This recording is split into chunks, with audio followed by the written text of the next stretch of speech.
ನಮಸ್ಕಾರ, ನೀವು ನೋಡ್ತಾ ಇದ್ದೀರಾ ಸುದ್ದಿ ಸಮಯ ನ್ಯೂಸ್ ಚಾನಲ್. ಇದು ಲೋಕಲ್ ಎಕ್ಸ್ಪ್ರೆಸ್. ನಾನು ಮಹಾರ್ದೊಡ ಕುಳಿಗೆ ಮತ್ತೆ ಹೊಸ ಸುದ್ದಿಗಳನ್ನು ತೆಗೆದುಕೊಂಡು ನಾವು ನಿಮ್ಮ ಮುಂದೆ ಬರ್ತಾ ಇದ್ದೀವಿ.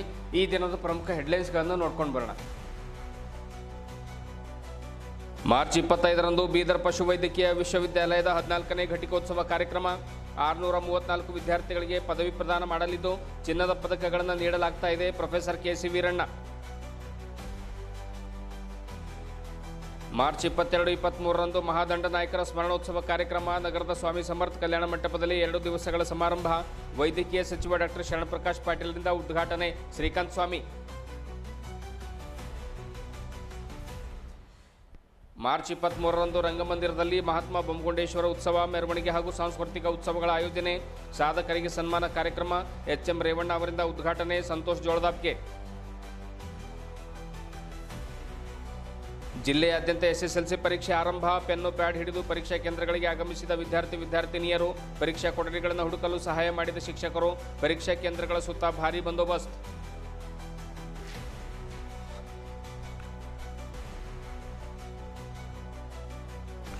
ಇಂದಿನ ಒಂದಿಷ್ಟು ವಾರ್ತೆಗಳ ವಿವರಗಳನ್ನು ನೋಡ್ಕೊಂಡು ಬರೋಣ. ಇದೇ ತಿಂಗಳ ಮಾರ್ಚ್ 25ರಂದು ಕರ್ನಾಟಕ ಪಶುವೈದ್ಯಕೀಯ ಪಶು ಹಾಗೂ ಮೀನುಗಾರಿಕೆಗಳ ವಿಶ್ವವಿದ್ಯಾಲಯದ ಆವರಣದಲ್ಲಿ 14ನೇ ಘಟಿಕೋತ್ಸವ ಕಾರ್ಯಕ್ರಮ ಜರುಗಲಿದೆ ಎಂದು ವಿಶ್ವವಿದ್ಯಾಲಯದ ಉಪಕುಲಪತಿಗಳಾಗಿರುವಂತಹ ಪ್ರೊಫೆಸರ್ ಕೆ.ಸಿ. ವೀರಣ್ಣ ತಿಳಿಸಿದರು. ವಿಶ್ವವಿದ್ಯಾಲಯದ ಸಭಾಂಗಣದಲ್ಲಿ ಕರೆದ ಸುದ್ದಿಗೋಷ್ಠಿಯನ್ನು ಉದ್ದೇಶಿಸಿ ಮಾತನಾಡಿರುವಂತಹ ಅವರು ಕಾರ್ಯಕ್ರಮದ ಅಧ್ಯಕ್ಷತೆಯನ್ನು ಗೌರವಾನ್ವಿತ ರಾಜ್ಯಪಾಲರಾಗಿರುವಂತಹ ಥಾವರ್ ಚಂದ್ ಗೆಹ್ಲೋಟ್ ಅವರು ವಹಿಸಲಿದ್ದು ವಿದ್ಯಾರ್ಥಿಗಳಿಗೆ ಪದವಿ ಪ್ರದಾನ ಮಾಡಲಿದ್ದಾರೆ ಎಂದು ಹೇಳಿದರು. ಮುಖ್ಯ ಅತಿಥಿಗಳಾಗಿ ಪುಣೆಯ ವೈರಾಲಜಿ ಸಂಸ್ಥೆಯ ನಿರ್ದೇಶಕರಾಗಿರುವಂತಹ ಡಾಕ್ಟರ್ ನವೀನ್ ಕುಮಾರ್, ಪಶುಸಂಗೋಪನೆ ಹಾಗೂ ರೇಷ್ಮೆ ಸಚಿವರಾಗಿರುವಂತಹ ಕೆ. ವೆಂಕಟೇಶ್ ಆಗಮಿಸಲಿದ್ದಾರೆ. ಈ ಒಂದು ಘಟಿಕೋತ್ಸವದಲ್ಲಿ ಒಟ್ಟು 634 ವಿದ್ಯಾರ್ಥಿಗಳಿಗೆ ಪದವಿಯನ್ನು ಪ್ರದಾನ ಮಾಡ್ತಾ ಇದ್ದು ಇದರಲ್ಲಿ 419 ಸ್ನಾತಕ, 187 ಸ್ನಾತಕೋತ್ತರ ಹಾಗೂ 28 ಡಾಕ್ಟರೇಟ್ ಪದವೀಧರರು ಸೇರಿದ್ದಾರೆ. 46 ಪ್ರತಿಭಾನ್ವಿತ ಸ್ನಾತಕೋತ್ತರ ಮತ್ತು ಡಾಕ್ಟರೇಟ್ ಪದವೀಧರರಿಗೆ ಚಿನ್ನದ ಪದಕ ನೀಡಲಾಗ್ತಾ ಇದೆ ಎಂದು ಅವರು ಹೇಳಿದರು. ಒಟ್ಟು 35 ವಿಶ್ವವಿದ್ಯಾಲಯದ ಪದಕಗಳು ಮತ್ತು 61 ಪ್ರಾಯೋಜಿತ ಚಿನ್ನದ ಪದಕಗಳಾಗಿವೆ ಎಂದು ಹೇಳಿದರು. ಸ್ನಾತಕ ಪದವಿಯ 16 ವಿದ್ಯಾರ್ಥಿಗಳಿಗೆ 53 ಚಿನ್ನದ ಪದಕ ನೀಡಲಾಗ್ತಾ ಇದೆ. ಕ್ರೀಡೆ ಹಾಗೂ ಸಾಂಸ್ಕೃತಿಕ ಚಟುವಟಿಕೆಗಳಲ್ಲಿ ಗೆದ್ದವರಿಗೆ 2 ವಿದ್ಯಾರ್ಥಿಗಳಿಗೆ 2 ಚಿನ್ನದ ಪದಕ, 2022-23ನೇ ಸಾಲಿನ 21 ವಿದ್ಯಾರ್ಥಿಗಳಿಗೆ 34 ಚಿನ್ನದ ಪದಕಗಳನ್ನು ನೀಡಲಾಗ್ತಾ ಇದೆ. ಡಾಕ್ಟರೇಟ್ ಪಡೆದ 2022-23ನೇ ಸಾಲಿನ 7 ವಿದ್ಯಾರ್ಥಿಗಳಿಗೆ 7 ಚಿನ್ನದ ಪದಕ ನೀಡಲಾಗ್ತಾ ಇದೆ ಎಂದು ತಿಳಿಸಿದರು. ಇದೇ ವೇಳೆ ಸುದ್ದಿಗೋಷ್ಠಿಯಲ್ಲಿ ವಿಶ್ವವಿದ್ಯಾಲಯದ ಆಡಳಿತ ಮಂಡಳಿ ಸದಸ್ಯರಾದ Basavaraj Bhatmurge, Shivaprakash sir, Auti sir, Ramappa Korava sir, Chennappa Gowda Biradar, Prakash Rathod ಸೇರಿದಂತೆ ವಿಶ್ವವಿದ್ಯಾಲಯದ ಸಿಬ್ಬಂದಿ ವರ್ಗದವರು ಹಾಜರಿದ್ದರು. ನಮಸ್ಕಾರ. ಮತ್ತೊಮ್ಮೆ ಕರ್ನಾಟಕ ಪಶುವೈದ್ಯಕೀಯ ಪಶು ಹಾಗೂ ಮೀನುಗಾರಿಕೆ ವಿಜ್ಞಾನಗಳ ವಿಶ್ವವಿದ್ಯಾಲಯದ ಪರವಾಗಿ ಎಲ್ಲ ನಮ್ಮ ಮಾಧ್ಯಮ ಮಿತ್ರರಿಗೆ, ಪತ್ರಿಕಾ ಮಿತ್ರರಿಗೆ ವಿಶ್ವವಿದ್ಯಾಲಯದ ಪರವಾಗಿ ಹಾರ್ದಿಕ ಸ್ವಾಗತವನ್ನು ಕೋರ್ತೀನಿ. ತಮಗೆ ಗೊತ್ತಿರೋ ಹಾಗೆ ನಮ್ಮ ಕರ್ನಾಟಕ ಪಶುವೈದ್ಯಕೀಯ ಪಶು ಮತ್ತು ಮೀನುಗಾರಿಕೆ ವಿಜ್ಞಾನಗಳ ವಿಶ್ವವಿದ್ಯಾಲಯ 2005ರಲ್ಲಿ ಪ್ರಾರಂಭ ಆಗಿ 20 ವರ್ಷಗಳ ಒಂದು ಸಂಭ್ರಮದಲ್ಲಿದೆ. 20 ವರ್ಷದ ಸಂಭ್ರಮದಲ್ಲಿ ನಾವು ಈಗಾಗಲೇ ಒಂದು ಜಾನುವಾರು, ಮತ್ಸ್ಯ ಮತ್ತು ಕುಕ್ಕುಟ ಮೇಳವನ್ನು ಇದೇ ಜನವರಿ 17ರಿಂದ 19ರವರೆಗೆ ಆಯೋಜಿಸಿ ರೈತರಿಗೋಸ್ಕರ ಸಾಕಷ್ಟು ತಂತ್ರಜ್ಞಾನವನ್ನು ವರ್ಗಾವಣೆ ಮಾಡಿದ್ದೀವಿ. ಈಗ ಈ ಸುಸಂದರ್ಭದಲ್ಲಿ ನಾವು ಇದೇ ಅಂದರೆ ಮಾರ್ಚ್ 25, 2025ರಂದು 14ನೇ ಘಟಿಕೋತ್ಸವವನ್ನು ಮಾಡ್ತಾ ಇದ್ದೀವಿ. ಈ ಘಟಿಕೋತ್ಸವದ ಒಂದು ಪೂರ್ವಭಾವಿ ಪತ್ರಿಕಾ ಗೋಷ್ಠಿಯಲ್ಲಿ ತಾವೆಲ್ಲರೂ ಭಾಗಿಯಾಗಿದ್ದೀರಾ. ಈ ಒಂದು ಘಟಿಕೋತ್ಸವದ ಬಗ್ಗೆ ವಿವರವಾದ ಮಾಹಿತಿಯನ್ನು ತಮ್ಮ ಎಲ್ಲ ಸಾರ್ವಜನಿಕರಿಗೆ ತಾವು ಒದಗಿಸಬೇಕಾಗಿ ವಿನಂತಿಸುತ್ತಾ, ಈ ಒಂದು ಘಟಿಕೋತ್ಸವ ನಾವು ಇದೇ 25ರಂದು ಮಾಡಿಕೊಡ್ತಾ ಇದ್ದೀವಿ. ಇದರ ಅಧ್ಯಕ್ಷತೆಯನ್ನು ಮಾನ್ಯ ರಾಜ್ಯಪಾಲರು ವಹಿಸಲಿದ್ದಾರೆ. ಮತ್ತು ಇದಕ್ಕೆ ಚೀಫ್ ಗೆಸ್ಟನ್ನು ಡಾಕ್ಟರ್ ನವೀನ್ ಕುಮಾರ್, ನಿರ್ದೇಶಕರು, ICMR institute, Indian Council of Medical Research institute ಇದು ಆ್ಯಕ್ಚುಲಿ. ಸೊ ಇನ್ಸ್ಟಿಟ್ಯೂಟ್ ಇದು ರಾಷ್ಟ್ರೀಯ ನ್ಯಾಷನಲ್ ಇನ್ಸ್ಟಿಟ್ಯೂಟ್ ಆಫ್ ವೈರಾಲಜಿ ಪುಣೆನಲ್ಲಿದೆ. ಇವ್ರ ಜೊತೆಗೆ ನಮ್ಮದು ಒಡಂಬಡಿಕೆನೂ ಇದೆ. ನಮ್ಮ ವಿಶ್ವವಿದ್ಯಾಲಯದ ಈ ಒಂದು ಸಂಸ್ಥೆ ಜೊತೆಗೆ ಹಲವಾರು ವ್ಯಾಕ್ಸಿನ್ ಪ್ರೊಡಕ್ಷನ್ ಮಾಡ್ತಕ್ಕಂಥ ಇನ್ಸ್ಟಿಟ್ಯೂಟ್ ಇದು. ಸೊ ಈ ಒಂದು ಸಂಸ್ಥೆಯ ಅಧ್ಯಕ್ಷರಾಗಿರ್ತಕ್ಕಂಥ ಡಾಕ್ಟರ್ ನವೀನ್ ಕುಮಾರ್ ಅವರು ಈ ಒಂದು ಕಾರ್ಯಕ್ರಮದಲ್ಲಿ ಚೀಫ್ ಗೆಸ್ಟ್ ಆಗಿ ಕಾನ್ವೊಕೇಶನ್ ಅಡ್ರೆಸ್ಸನ್ನು ಮಾಡ್ತಾ ಇದ್ದಾರೆ. ಇವರು ಮೂಲತಃ ವೆಟನರಿಯನ್. ಇವರು ಪಶುವೈದ್ಯರೇ ನಮ್ಮ ಮೆಡಿಕಲ್ ಇನ್ಸ್ಟಿಟ್ಯೂಟ್ಸ್ಗೆ ಅಂತ ದೊಡ್ಡ ವ್ಯಾಕ್ಸಿನ್ ಪ್ರೊಡಕ್ಷನ್ ಇನ್ಸ್ಟಿಟ್ಯೂಟ್ಗೆ ಹೆಡ್ ಇದ್ದಾರೆ, ನಿರ್ದೇಶಕರಿದ್ದಾರೆ. ಇನ್ನು ನಮ್ಮ ಮಾನ್ಯ ಪಶುಸಂಗೋಪನೆ ಮತ್ತು ಸಿರಿಕಲ್ಚರ್ ಅಡ್ಮಿನಿಸ್ಟ್ರೇಟರ್ ಆಗಿರ್ತಕ್ಕಂಥ ಶ್ರೀಯುತ ಸನ್ಮಾನ್ಯ ಶ್ರೀ ಕೆ ವೆಂಕಟೇಶ್ ಸಾಹೇಬರು ಈ ಒಂದು ಕಾರ್ಯಕ್ರಮದಲ್ಲಿ ಉಪಸ್ಥಿತರಿದ್ದಾರೆ. ಈ ಒಂದು ಘಟಿಕೋತ್ಸವದಲ್ಲಿ ಸುಮಾರು 634 ವಿದ್ಯಾರ್ಥಿಗಳಿಗೆ ನಾವು ಪದವಿಯನ್ನೇ ಪ್ರದಾನ ಮಾಡ್ತಿದ್ದೀವಿ. ಇದರಲ್ಲಿ 419 ಸ್ನಾತಕ ಅಂಡರ್ ಗ್ರಾಜ್ಯುಯೇಟ್ ಮತ್ತು 187 ಸ್ನಾತಕೋತ್ತರ ಪೋಸ್ಟ್ ಗ್ರಾಜ್ಯುಯೇಟ್ ಮತ್ತು ಸುಮಾರು 28 ಡಾಕ್ಟರೇಟ್ ಪದವಿಗೆ ಪಡಿತಕ್ಕಂಥ ನಮ್ಮ ಪದವೀಧರರು ಇದ್ದಾರೆ. ಮತ್ತು ಈ ಘಟಿಕೋತ್ಸವದಲ್ಲಿ ತಮಗೆ ಗೊತ್ತಿರೋಗೆ ಪ್ರೆಸೆನ್ಷಿಯಾ ಅಬ್ಜೆನ್ಷಿಯಲ್ ಎರಡೂ ಇದ್ದಾರೆ. ಪ್ರೆಸೆನ್ಷಿಯಾದಲ್ಲಿ ಸುಮಾರು 127 ಪದವೀಧರರು ಉಪಸ್ಥಿತರಾಗಿ ಪದವಿಯನ್ನು ಪಡಿತಾ ಇದ್ದಾರೆ. ಮತ್ತು ಇನ್ನೊಂದು ಬಹಳ ಮುಖ್ಯವಾದಂದರೆ ಈ ನಮ್ಮ ಘಟಿಕೋತ್ಸವದಲ್ಲಿ 46 ಪ್ರತಿಭಾನ್ವಿತ ಸ್ನಾತಕೋತ್ತರ ಮತ್ತು ಡಾಕ್ಟರೇಟ್ ಪದವೀಧರಿಗೆ ಚಿನ್ನದ ಪದಕಗಳನ್ನು ನೀಡಿ ನಾವು ಗೌರವವನ್ನು ಸಲ್ಲಿಸ್ತಾ ಇದ್ದೀವಿ. ಅದರಲ್ಲಿ 35 ವಿಶ್ವವಿದ್ಯಾಲಯದ ಚಿನ್ನದ ಪದಕಗಳಿದ್ದಾವೆ, 61 ಪ್ರಾಯೋಜಿತ ಚಿನ್ನದ ಪದಕಗಳಿದ್ದಾವೆ. ಈ ಒಂದು UG ಅಂಡರ್ ಗ್ರಾಜ್ಯುಯೇಟ್ ಅಥವಾ ಸ್ನಾತಕ ಪದವಿಗಳಿಗೆ ಬಂದರೆ ಸುಮಾರು 16 ವಿದ್ಯಾರ್ಥಿಗಳು 53 ಚಿನ್ನದ ಪದಕಗಳನ್ನು ಶೇರ್ ಮಾಡ್ಕೊಂಡಿದ್ದಾರೆ. 2022-23 ಸಾಲಿನಲ್ಲಿ ಇದು BVSc and AH ಪದವಿಯಲ್ಲಿ ಪಶುವೈದ್ಯಕೀಯ ಮಹಾವಿದ್ಯಾಲಯ ಬೆಂಗಳೂರಿನ ರವೀನಾ KS ಇವರು ಅತ್ಯಂತ ಹೆಚ್ಚು ಗೋಲ್ಡ್ ಮೆಡಲ್ ಅಂದರೆ 15 ಗೋಲ್ಡ್ ಮೆಡಲ್ ಅನ್ನು ಪಡಿತಾ ಇದ್ದಾರೆ.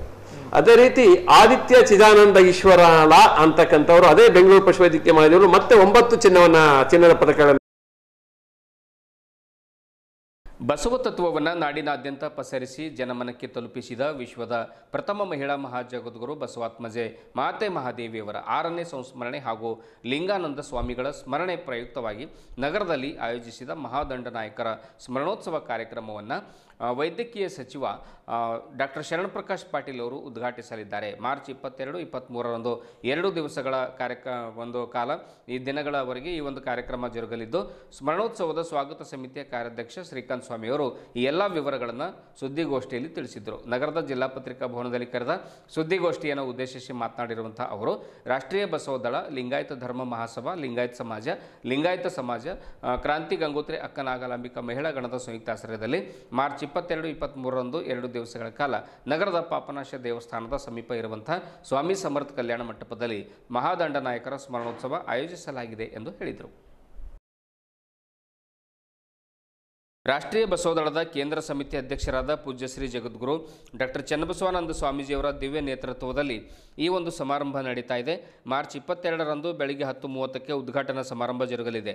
ಸಾನ್ನಿಧ್ಯವನ್ನು ಹುಲ್ಸೂರಿನ ಪೂಜ್ಯ ಶ್ರೀ ಡಾಕ್ಟರ್ ಶಿವಾನಂದ ಮಹಾಸ್ವಾಮಿಗಳು, ಬಸವ ಕಲ್ಯಾಣದ ಪೂಜ್ಯ ಸಿದ್ದರಾಮ ಬೆಲ್ದಾಳ ಶರಣರು, ಪೂಜ್ಯ ಜ್ಯೋತಿರ್ಮಯಾನಂದ ಸ್ವಾಮೀಜಿ ಸಮ್ಮುಖವನ್ನು ಬಸವ ಮಂಟಪದ ಪೂಜ್ಯ ಮಾತೆ ಸತ್ಯಾದೇವಿ ಅವರು ವಹಿಸಲಿದ್ದಾರೆ.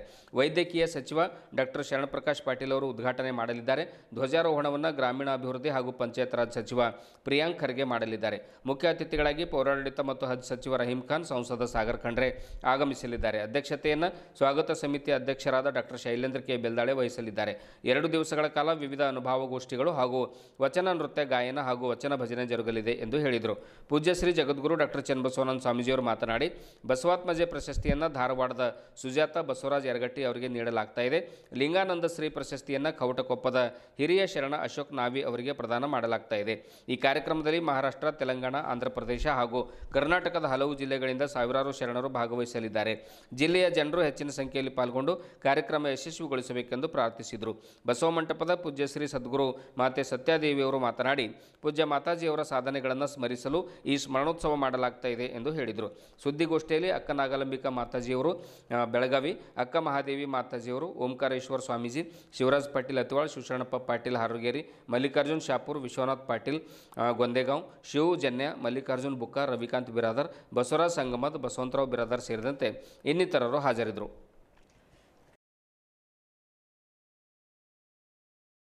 ಹೋರಾಟ ಮಾಡಿದರು.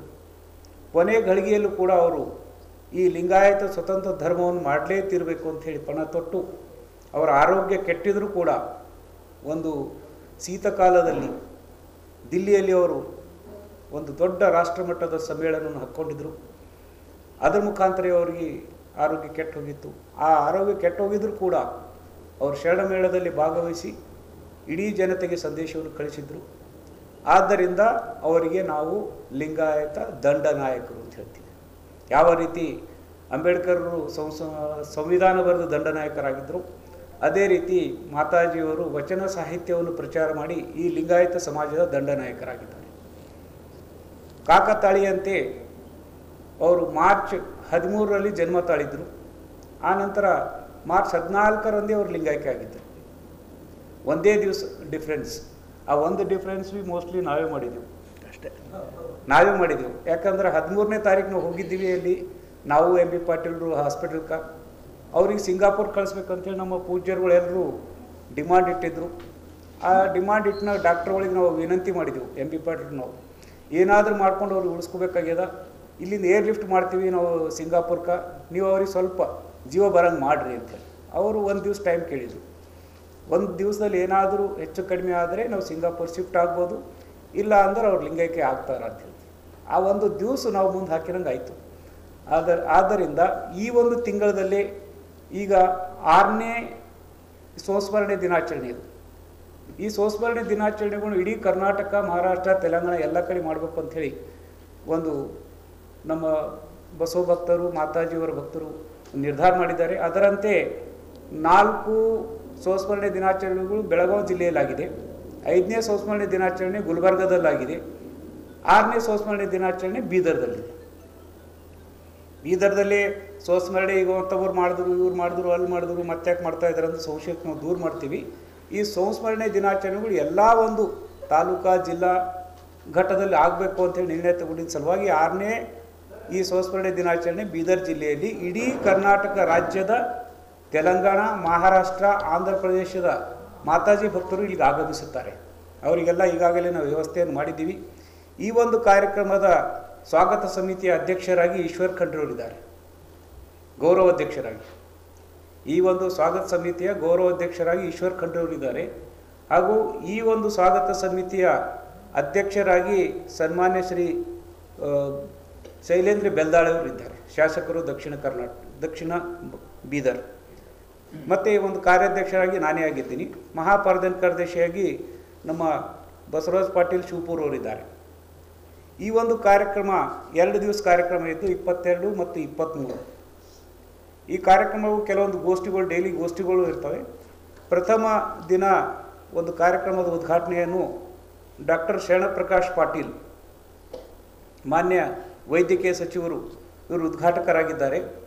ಹಾಗೂ ಧ್ವಜಾರೋಹಣವನ್ನು ಸನ್ಮಾನ್ಯ ಶ್ರೀ ಖರ್ಗೆ ಅವರು, ಪ್ರಿಯಾಂಕ ಖರ್ಗೆ ಅವರು, ಮಾನ್ಯ ಗ್ರಾಮೀಣಾಭಿವೃದ್ಧಿ ಸಚಿವರು, ಅವರು ಧ್ವಜಾರೋಹಣವನ್ನು ಮಾಡ್ತಾರೆ. ಕೂಡ ಭಾಳ ದೊಡ್ಡದಿದೆ. LED ಸ್ಕ್ರೀನ್ಗಳು ಹಾಕ್ತಾಯಿದ್ದೀವಿ, ಹೊರಗಡೆ ಪೆಂಡಾಲ್ ಹಾಕ್ತಾಯಿದ್ದೀವಿ. ಇನ್ನೂ ಜಾಸ್ತಿ ಜನ ಬಂದಾಗ ಇವೆಲ್ಲ ವ್ಯವಸ್ಥೆಗಳು ಮಾಡ್ಕೊಂಡಿದ್ದೀವಿ. ಪಾರ್ಕಿಂಗ್ ವ್ಯವಸ್ಥೆ ಎಲ್ಲ ಇದೆ. ಅದಕ್ಕೆ ನಾಳೆ ಬೆಳಗ್ಗೆಯಿಂದ ಇವತ್ತು ಸಾಯಂಕಾಲದಿಂದ ಈಗಾಗಲೇ ಬೆಳಗಾವಿಯಿಂದ ಪೂಜ್ಯರಾದಂಥ ನಾಗಲಾಂಬಿಕಾ ಮಾತಾಜಿಯವರು ಬಂದಿದ್ದಾರೆ, ಅಕ್ಕಮಹಾದೇವಿ ತಾಯಿಯವರು ಬಂದಿದ್ದಾರೆ, ಚಿತ್ರದುರ್ಗ ಜಿಲ್ಲೆ ಹೊಸದುರ್ಗದಿಂದ ನಮ್ಮ ಪ್ರಸಿದ್ಧ ಖ್ಯಾತ ಗಾಯಕರಾಗಿರ್ತಕ್ಕಂಥ ಶಿವ ಜನ್ಯ ಆರ್ಕೆಸ್ಟ್ರಾ ಮೈಸೂರಿಂದ ಈಗ ಬಂದಿದ್ದಾರೆ. ಅವರು ಜನ್ಯ ಆರ್ಕೆಸ್ಟ್ರಾ ಶಿವ ಅವರು. ಮತ್ತು ಇನ್ನು ನಮ್ಮ ಪೂಜ್ಯರು ಓಂಕಾರೇಶ್ವರರು, ಬಸವ ಕಲ್ಯಾಣ ಮಠ ಅಂದರೆ ಮಂಡ್ಯ ಜಿಲ್ಲೆದೊಳಗೆ ಲಿಂಗಪಟ್ಟಣ ಅಂತ ಊರದ, ಆ ಲಿಂಗಪಟ್ಟಣದಲ್ಲಿ ಬಸವ ಕಲ್ಯಾಣ ಮಠ ಕಟ್ಟಿದ್ದಾರೆ. ನೋಡೋದು ಹೆಂಗಿದೆ. ಮಂಡ್ಯ ಜಿಲ್ಲೆ, ಮಠದ ಹೆಸರು ಬಸವ ಕಲ್ಯಾಣ ಮಠ, ಮತ್ತು ಊರು ಲಿಂಗಪಟ್ಟಣ. ಅದು ಎತ್ತನಿಂದ ಎತ್ತ ಸಂಬಂಧವಯ್ಯ ಅಂದಂಗೆ ಮಂಡ್ಯದಿಂದ ಇಲ್ಲಿ ಬಂದಿದ್ದಾರೆ. 100 ಜನ ಇನ್ನು ನಾಳೆ ಮಂಡ್ಯದಿಂದನೂ ಕೂಡ ಬರ್ತಾರೆ. ನಮ್ಮ ಎಲ್ಲ ಲಿಂಗಾಯತ ಧರ್ಮ ಮಹಾಸಭಾದ ಉಪಾಧ್ಯಕ್ಷರು, ರಾಷ್ಟ್ರೀಯ ಉಪಾಧ್ಯಕ್ಷರು ಅತ್ತಿವಾಳಗೌಡರು, ಶಿವಶರಣಪ್ಪ ಪಾಟೀಲ್ ಅವರು ಹಣಕಾಸು ಸಮಿತಿ ಅಧ್ಯಕ್ಷರಿದ್ದಾರೆ. ಓವರಾಲ್ ಎಲ್ಲ ಸೂಪರ್ವೈಸಿಂಗ್ ಕಮಿಟಿ ನಮ್ಮ ಶಿವರಾಜ್ ಪಾಟೀಲ್ ಅತ್ತಿವಾಳರಿದ್ದಾರೆ. ಕಾರ್ಯಾಧ್ಯಕ್ಷರು ಶ್ರೀಕಾಂತ್ ಸ್ವಾಮಿ ಅಣ್ಣವರಿದ್ದಾರೆ. ನಮ್ಮ ಬಸವಂತರಾವ್ ಬೇರಾದರು, ಮಲ್ಲಿಕಾರ್ಜುನ್ ಶಾಪುರು, ಎಲ್ಲ ನಮ್ಮ ಶರಣರು ಎಲ್ಲರೂ ಕೂಡ ಭಾಳ ಶ್ರಮವಹಿಸಿ ಒಂದು ತಿಂಗಳಿಂದ ನಿರಂತರವಾಗಿ ತನು, ಮನ, ಧನ, ಸಮಯ, ಅಭಿಮಾನ ಎಲ್ಲವನ್ನೂ ಕೂಡ ಷಡಂಗ ದಾಸೋಹ ಮಾಡಿ ನಮ್ಮ ರಾಷ್ಟ್ರೀಯ ಬಸವಣ್ಣದ ರಾಷ್ಟ್ರೀಯ ಕಾರ್ಯದರ್ಶಿ, ವಕೀಲರು, ನ್ಯಾಯವಾದಿಗಳಾದಂಥ ರವಿಕಾಂತ್ ಬಿರಾದರು ರಾಷ್ಟ್ರೀಯ ಕಾರ್ಯದರ್ಶಿಗಳಿದ್ದಾರೆ. ಇನ್ನು ಎಲ್ಲ ರಾಷ್ಟ್ರ ಮಟ್ಟದ ಮತ್ತು ರಾಜ್ಯ ಮಟ್ಟದ ಎಲ್ಲ ಪದಾಧಿಕಾರಿಗಳು, ಹುಬ್ಬಳ್ಳಿ, ಧಾರವಾಡ, ಬೆಂಗಳೂರು, ಮೈಸೂರು, ಮಂಡ್ಯ, ಕಲಬುರಗಿ, ಬೇರೆ ಬೇರೆ ಜಿಲ್ಲೆಗಳಿಂದ ಕೂಡ ಜನ ಭಾಗವಹಿಸ್ತಾ ಇದ್ದಾರೆ. 2 ದಿನಗಳಲ್ಲಿ ಸುಮಾರು ಒಂದು 5,000ಕ್ಕೂ ಹೆಚ್ಚು ಜನ ಈ ಪ್ರತಿನಿಧಿಗಳು ಈ ಒಂದು ರಾಜ್ಯ ಮಟ್ಟದ ಕಾರ್ಯಕ್ರಮದಲ್ಲಿ ಭಾಗವಹಿಸ್ತಾ ಇದ್ದಾರೆ. ಸುಮಾರು 5,000 to 6,000 ಜನಕ್ಕೆ ನಾವು ಪ್ರಸಾದದ ವ್ಯವಸ್ಥೆಯನ್ನು 2 ದಿವಸನೂ ನಮ್ಮ ಎಲ್ಲ ಮಹಾದಂಡ ನಾಯಕರ ಸ್ಮರಣೋತ್ಸವದ ಸಮಿತಿ ವತಿಯಿಂದ ಮಾಡಲಾಗಿದೆ. ಅದಕ್ಕಾಗಿ ಬೀದರ್ ಜಿಲ್ಲೆಯವರು ನಾವು ಗೆಸ್ಟ್ಗಳನ್ನು, ನಾವೆಲ್ಲ ಹೋಸ್ಟ್ಗಳು, ಎಲ್ಲ ಊರುಗಳಿಂದ ಲಿಂಗಾಯತ ಧರ್ಮದ ಮಹಾದಂಡನಾಯಕರು ಅಂಥೇಳಿ ಪರಮಪೂಜ್ಯ ಲಿಂಗಾನಂದ ಅಪ್ಪಾಜಿಯವರಿಗೆ, ಪರಮಪೂಜ್ಯ ಡಾಕ್ಟರ್ ಮಾತೆ ಮಹಾದೇವಿ ತಾಯಿಯವರಿಗೆ ಯಾಕೆ ಅನ್ಬೇಕ್ರಿ ಅಂತೇಳಂದರೆ, ಈ ಜಗತ್ತಿನಲ್ಲಿ ಏನೂ ಕೂಡ ಬಸವ ತತ್ವ ಅನ್ನೋದು ಗೊತ್ತೇ ಇರದಾರದಂತಹ ಸಂದರ್ಭ, ಗೊತ್ತಿರದಾರದಂತಹ ಒಂದು ಮರುಭೂಮಿ ಈ ಜಗತ್ತಾಗಿತ್ತು. ಆ ಜಗತ್ತಿನ ಒಂದು ಮರುಭೂಮಿಯಲ್ಲಿ ಬಸವ ತತ್ವದ ಬೀಜವನ್ನು ಬಿತ್ತಿ ಬೆಳೆದವರು ಯಾರಾದರೂ ಕೂಡ ಇದ್ರೆ ಅವರು ಪ್ರವಚನ ಪಿತಾಮಹ ಲಿಂಗಾನಂದ ಅಪ್ಪಾಜಿಯವರು. ಆ ಅಪ್ಪಾಜಿಯವರೀಗ ಹೆಗಲು ಕೊಟ್ಟು ದುಡಿದಿರ್ತಕ್ಕಂಥವರು ಯಾರ್ರಿ ಅಂದ್ರೆ ಪರಮಪೂಜ್ಯ ಮಾತಾಜಿಯವರು. ಹಳ್ಳಿಗೆ ಏಕರಾತ್ರಿಯಂತೆ, ಪಟ್ಟಣಕ್ಕೆ ಪಂಚರಾತ್ರಿಯಂತೆ, ಮನೆ ಮನೆಗೂ ಮನಮನಕ್ಕೂ ಕೂಡ ತಮ್ಮ ಸಂದಕವನ್ನು ತಾವೇ ಹೊತ್ತುಕೊಂಡು ಕಾಲು ನಡಗಿಲೆ, ಅದು ಈ ಬೀದರ್ ಡಿಸ್ಟಿಕ್ನಲ್ಲಂತೂ ಅತಿ ಶ್ರಮ ವಹಿಸಿ ಧರ್ಮ ಪ್ರಚಾರವನ್ನು ಮಾಡಿರ್ತಕ್ಕಂಥವರು ಪರಮಪೂಜ್ಯ ಲಿಂಗಾನಂದ ಅಪ್ಪಾಜಿಯವರು ಅಂತಕ್ಕಂಥದ್ದು. ಹಾಗಾಗಿ ಈ ಲಿಂಗಾಯತ ಧರ್ಮವನ್ನು ಕಂಡುಹಿಡಿದಿರ್ತಕ್ಕಂಥವರೇ ಪರಮಪೂಜ್ಯ ಮಾತಾಜಿಯವರು. ಅದರ ರ್ಯಾಲಿಗಳನ್ನು ಮಾಡಿರ್ತಕ್ಕಂಥವರು ಕೂಡ ಪರಮಪೂಜ್ಯ ಮಾತಾಜಿಯವರು. ಲಿಂಗಾಯತ ಅಂತಕ್ಕಂಥದ್ದನ್ನು ಈ ಜಗತ್ತಿನ ಮೇಲೆ ಧ್ವನಿ ಎತ್ತಿದವರು ಪರಮಪೂಜ್ಯ ಅಪ್ಪಾಜಿ ಮಾತಾಜಿಯವರು. ಹಾಗಾಗಿ ಅವರು ಲಿಂಗಾಯತ ಧರ್ಮದ ಮಹಾದಂಡ ನಾಯಕರು ಅನ್ನಲಿಕ್ಕೆ ಬಹಳ ಮಹತ್ವಪೂರ್ಣವಾಗಿರ್ತಕ್ಕಂತಹ ಆ 2 ದಿವ್ಯ ಶಕ್ತಿಗಳಿದ್ದಾವೆ. ಹಾಗಾಗಿ ಹೇಗೆ ಪಗು ಹಳಕಟ್ಟಿಯವರು, ಉತ್ತಂಗಿ ಚೆನ್ನಪ್ಪನವರು, ಹರಡೇಕರ್ ಮಂಜಪ್ಪನವರು ಇದಕ್ಕಾಗಿ ಎಷ್ಟು ಶ್ರಮ ವಹಿಸಿದ್ರೋ ಅದನ್ನು ಮನೆ ಮನೆಗೂ ಕೂಡ ಹಂಚಿ ಇವತ್ತ ಇಡೀ ಜಗತ್ತಿನ ತುಂಬ ಬಸವಣ್ಣನವರಂದ್ರೆ ಯಾರು ಅನ್ನೋದನ್ನು ಇಲ್ಲಿ ಗುರುತು ಮಾಡಿರ್ತಕ್ಕಂಥವ್ರು ಅಷ್ಟೇ ಅಲ್ಲ, ಎಲ್ಲ ಮಠಾಧೀಶರಿಗೆ ಬಸವಣ್ಣನವರು ಯಾರು ಅನ್ನೋದನ್ನು ಪರಿಚಯ ಮಾಡಿಸಿ ಮಠಾಧೀಶರು ಮಾರ್ಚ್ 23ರಂದು ಮಧ್ಯಾಹ್ನ 12:30ಕ್ಕೆ ನಗರದ ಪೂಜ್ಯ ಚನ್ನಬಸವ ಪಟ್ಟದೇವರು ರಂಗಮಂದಿರದಲ್ಲಿ ಜಿಲ್ಲಾ ಗೊಂಡ ವಿದ್ಯಾರ್ಥಿ ಸಂಘದ ವತಿಯಿಂದ ದ್ವಿತೀಯ ಮಹಾತ್ಮ ಬೊಮ್ಮಗೊಂಡೇಶ್ವರ ಉತ್ಸವ ಜರುಗಲಿದ್ದು, ಈ ಕಾರ್ಯಕ್ರಮವನ್ನು ಗ್ಯಾರಂಟಿ ಯೋಜನೆಗಳ ಅನುಷ್ಠಾನ ಸಮಿತಿಯ ರಾಜ್ಯಾಧ್ಯಕ್ಷ ಎಚ್.ಎಂ. ರೇವಣ್ಣ ಉದ್ಘಾಟಿಸಲಿದ್ದಾರೆ. ಕಾರ್ಯಕ್ರಮದಲ್ಲಿ ಹೆಚ್ಚಿನ ಸಂಖ್ಯೆಯಲ್ಲಿ ಪಾಲ್ಗೊಂಡು ಯಶಸ್ವಿಗೊಳಿಸಬೇಕೆಂದು ಜಿಲ್ಲಾ ಗೊಂಡ ವಿದ್ಯಾರ್ಥಿ ಸಂಘದ ಜಿಲ್ಲಾಧ್ಯಕ್ಷ ಸಂತೋಷ್ ಜೋಳದಾಪ್ಗೆ ತಿಳಿಸಿದರು. ನಗರದ ಜಿಲ್ಲಾ ಪತ್ರಿಕಾ ಭವನದಲ್ಲಿ ಕರೆದ ಸುದ್ದಿಗೋಷ್ಠಿಯನ್ನು ಉದ್ದೇಶಿಸಿ ಮಾತನಾಡಿರುವಂತಹ ಅವರು, ದಿವ್ಯ ಸಾನ್ನಿಧ್ಯವನ್ನು ದೇವದುರ್ಗದ ಕಾಗಿನೆಲೆ ಕನಕ ಗುರುಪೀಠದ ಶ್ರೀ ಸಿದ್ದರಾಮಾನಂದಪುರಿ ಮಹಾಸ್ವಾಮೀಜಿಯವರು ವಹಿಸಲಿದ್ದಾರೆ. ಸಮ್ಮುಖವನ್ನು ಭಾಲ್ಕಿಯ ಪೂಜ್ಯ ಗುರುಬಸವ ಪಟ್ಟದೇವರು ವಹಿಸ್ತಾ ಇದ್ದಾರೆ. ಸಿದ್ದಯ್ಯ ಆಧುನಿಕ ಒಡೆಯರ್ ಅವರು, ಪೂಜ್ಯ ಭಂತೆ ಸಂಘ ರಕ್ಕೀತ್ ಅವರು, ಆಮೇಲೆ ಮೌಲಾನಾ ಮೊಹಮ್ಮದ್ ಕಿರ್ಮಾನಿ ಅವರು, ಆಮೇಲೆ ಸುಮಿತ್ರಾ ಅವರು, ಹೀಗೆ ಅನೇಕ ಜನರು ಈ ಒಂದು ಕಾರ್ಯಕ್ರಮದ ಸಮ್ಮುಖವನ್ನು ವಹಿಸ್ತಾ ಇದ್ದಾರೆ. ಜಿಲ್ಲೆಯ ಮುಖಂಡರು ಕೂಡ ಪಾಲ್ಗೊಳ್ತಾ ಇದ್ದಾರೆ ಎನ್ನುವಂಥ ಮಾತನ್ನು ಹೇಳಿದರು. ವಿಶೇಷ ಆಹ್ವಾನಿತರಾಗಿ ಜಿಲ್ಲಾ ಉಸ್ತುವಾರಿ ಸಚಿವ ಈಶ್ವರ್ ಖಂಡ್ರೆ ಆಗಮಿಸಲಿದ್ದು, ಚಿತ್ರಕಲಾ ಪ್ರದರ್ಶನವನ್ನು ಪೌರಾಡಳಿತ ಸಚಿವ ರಹೀಂ ಖಾನ್ ಉದ್ಘಾಟಿಸಲಿದ್ದಾರೆ.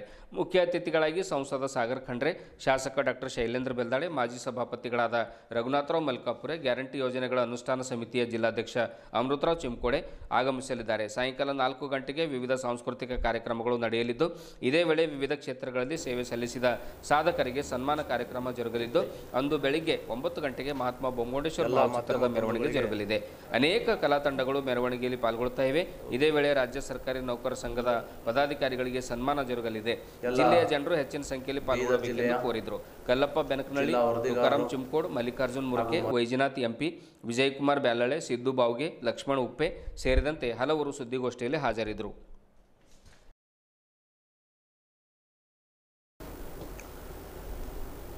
ಎಲ್ಲ ಮಾಧ್ಯಮ ಬಂಧುಗಳಿಗೆ ಈ ಸಂದರ್ಭದಲ್ಲಿ ನಮಸ್ಕಾರವನ್ನು ಹೇಳುತ್ತಾ, ಇಂದಿನ ವಿಷಯ ಬರುವ 23ರಂದು ಬೀದರ್ ನಗರದ ರಂಗಮಂದಿರದಲ್ಲಿ ಮಹಾತ್ಮ ಬೊಮ್ಮಗೊಂಡೇಶ್ವರ ಉತ್ಸವವನ್ನು ಆಚರಿಸ್ತಾ ಇದ್ದೇವೆ. ಇಡೀ ಬೀದರ್ ಜಿಲ್ಲೆಯ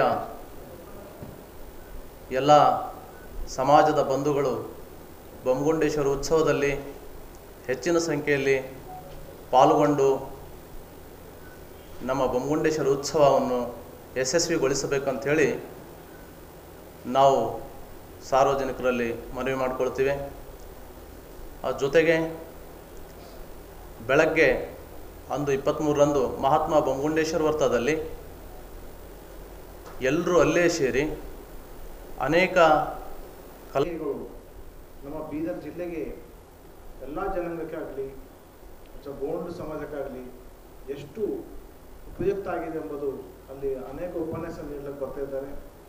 ಸೊ ಅದರ ಜೊತೆಗೆ ಎಲ್ಲ ಧರ್ಮಗುರುಗಳು, ವಿಶೇಷವಾಗಿ ದಿವ್ಯ ಸಾನ್ನಿಧ್ಯ ವಹಿಸಿದಂಥ ಪೂಜ್ಯ ಶ್ರೀ ಶ್ರೀ ಶ್ರೀ ಸಿದ್ದರಾಮಪುರಿ ಕಾಗಿನೆಲೆ ಧನ ಗುರುಪೀಠದ ಈ ಕಲಬುರಗಿ ವಿಭಾಗದ ಪೀಠಾಧ್ಯಕ್ಷರು ಅವರು ವಿಶೇಷವಾಗಿ ನಮ್ಮ ಈ ಒಂದು ಉತ್ಸವಕ್ಕೆ ಆಗಮಿಸಲಿದ್ದು, ಇದರ ಒಂದು ಸದುಪಯೋಗ ಬೀದರ್ ಜನತೆ ಎಲ್ಲರೂ ಈ ಒಂದು ಕಾರ್ಯಕ್ರಮವನ್ನು ನೋಡಿ ಇದರ ಬಗ್ಗೆ ಅತಿ ಹೆಚ್ಚಿನ ಮಾಹಿತಿ ಪಡೆದುಕೊಳ್ಬೇಕು ಹಾಗೂ ಈ ಕಾರ್ಯಕ್ರಮಕ್ಕೆ ಬಂದು ಈ ಕಾರ್ಯಕ್ರಮಕ್ಕೆ ಯಶಸ್ವಿಯಾಗಲು ತಾವೆಲ್ಲರೂ ಭಾಗಿಯಾಗ್ತೀರಿ ಅಂತೇಳಿ ನಮ್ಮ ಒಂದು ಮಾಧ್ಯಮ ಮುಖಾಂತರ ಸಮಸ್ತ ಜನತೆಗೆ ವಿನಂತಿಸಿಕೊಳ್ತೇನೆ.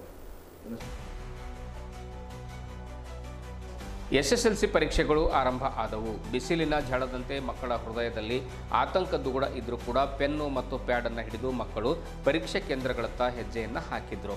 ಪರೀಕ್ಷೆ ಅಂದರೆ ಮಕ್ಕಳಿಗೆ ಭಯ ಬೇಡ, ಯಾವುದೇ ಆತಂಕವಿಲ್ಲದೆ ಪರೀಕ್ಷೆಯನ್ನು ಎದುರಿಸಿ ಎಂದು ಕೆಲವರು ಮಕ್ಕಳಿಗೆ ಧೈರ್ಯವನ್ನು ತುಂಬಿ ಕಳುಹಿಸಿದರೆ, ಕೆಲವು ಪಾಲಕರು ಕೂಡ ನಿನ್ನೆಯಷ್ಟೇ ಜಿಲ್ಲಾ ಪಂಚಾಯತ್ ಮುಖ್ಯ ಕಾರ್ಯನಿರ್ವಹಣಾಧಿಕಾರಿಗಳಾಗಿರುವಂಥ ಗಿರೀಶ್ ಬದೋಲೆ ಅವರು ಕೂಡ ಮಕ್ಕಳಿಗೆ ಶುಭಾಶಯವನ್ನು ಕೋರಿದರು. ಪರೀಕ್ಷೆ ಕೇಂದ್ರಗಳನ್ನು ಹುಡುಕುವುದರಲ್ಲಿ ಶಿಕ್ಷಕರು ಸಹಾಯ ಮಾಡಿದರು. ಮಕ್ಕಳಿಗೆ ಕೋಣೆಗಳವರೆಗೆ ಕರೆದುಕೊಂಡು ಹೋಗುತ್ತಾ ಮಕ್ಕಳಿಗೆ ಮಾರ್ಗ ತೋರಿದ ದೃಶ್ಯ ನಗರದ ಸರಸ್ವತಿ ಶಾಲೆಯಲ್ಲಿ ಕಂಡುಬಂತು. ಎಲ್ಲೆಡೆ ಬಿಗಿ ಬಂದೋಬಸ್ತ್ ಒದಗಿಸಲಾಗಿದೆ.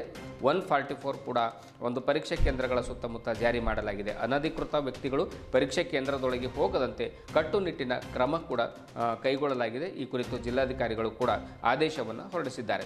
ಎಸ್ಎಸ್ಎಲ್ಸಿ ಮಕ್ಕಳಿಗೆ ನಮ್ಮ ಕಡೆಯಿಂದಲೂ ಕೂಡ ಅಂದರೆ ನಮ್ಮ ಸುದ್ದಿ ಸಮಯದ ವತಿಯಿಂದಲೂ ಕೂಡ ಯಾವುದೇ ಆತಂಕವಿಲ್ಲದೆ ಭಯವಿಲ್ಲದೆ ಮಕ್ಕಳು ಬಹಳ ನಿರರ್ಗಳವಾಗಿ ಮತ್ತು ಅತ್ಯಂತ ಧೈರ್ಯದಿಂದ ಪರೀಕ್ಷೆಯನ್ನು ಬರೀಬೇಕು. ಪರೀಕ್ಷೆ ಎದುರಿಸುವುದರಲ್ಲಿ ಏನಾದರೂ ಲೋಪದೋಷಗಳು ಆದರೂ ಕೂಡ ಧೈರ್ಯ ತಂದುಕೊಳ್ಬೇಕು. ಪರೀಕ್ಷೆಯಲ್ಲಿ ಪಾಸ್ ಆಗಲಿ ಫೇಲ್ ಆಗಲಿ ಸೋಲು ಗೆಲುವು ಜೀವನದಲ್ಲಿ ಬಹಳ ಮುಖ್ಯ. ಹಾಗಾಗಿ ಸೋತಾಗ ಕುಗ್ಗದೆ, ಗೆದ್ದಾಗ ಹಿಗ್ಗದೆ, ಸೋಲು ಮತ್ತು ಗೆಲುವು, ಪಾಸ್ ಮತ್ತು ಫೇಲ್ ಎರಡನ್ನೂ ಕೂಡ ಸಮನಾಗಿ ತೆಗೆದುಕೊಂಡು ಮುಂದಿನ ಭವಿಷ್ಯವನ್ನು ಒಂದು ಉಜ್ವಲಗೊಳಿಸ್ಕೋಬೇಕು ವಿದ್ಯಾರ್ಥಿಗಳು ಅನ್ನುವಂಥ ಕಳಕಳಿಯ ಒಂದು ಮಾತನ್ನು ಕೂಡ ಶುಭಾಶಯ ಕೂಡ ನಾವು ಸುದ್ದಿ ಸಮಯದ ವತಿಯಿಂದ ಹರಿಸ್ತಾ ಇದ್ದೇವೆ.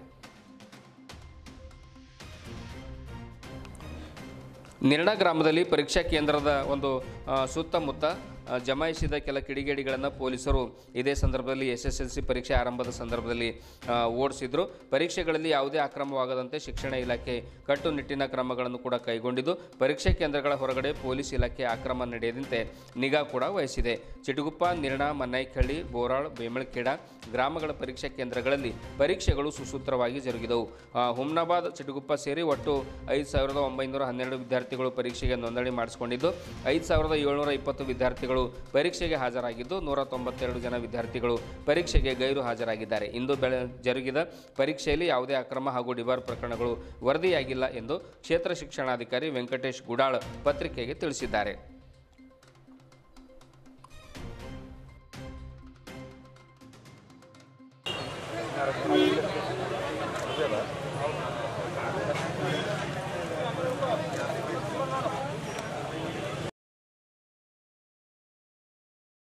ಇದುವರೆಗೂ ಸುದ್ದಿ ಕೊಟ್ಟಿರುವ ನಾನು ಮಹರ್ದು ಡಾಕುಳಿಗೆ ಮತ್ತೆ ಮುಂದಿನ ವಾರ್ತೆಗಳೊಂದಿಗೆ ಭೇಟಿಯಾಗೋಣ. ವಂದನೆಗಳು.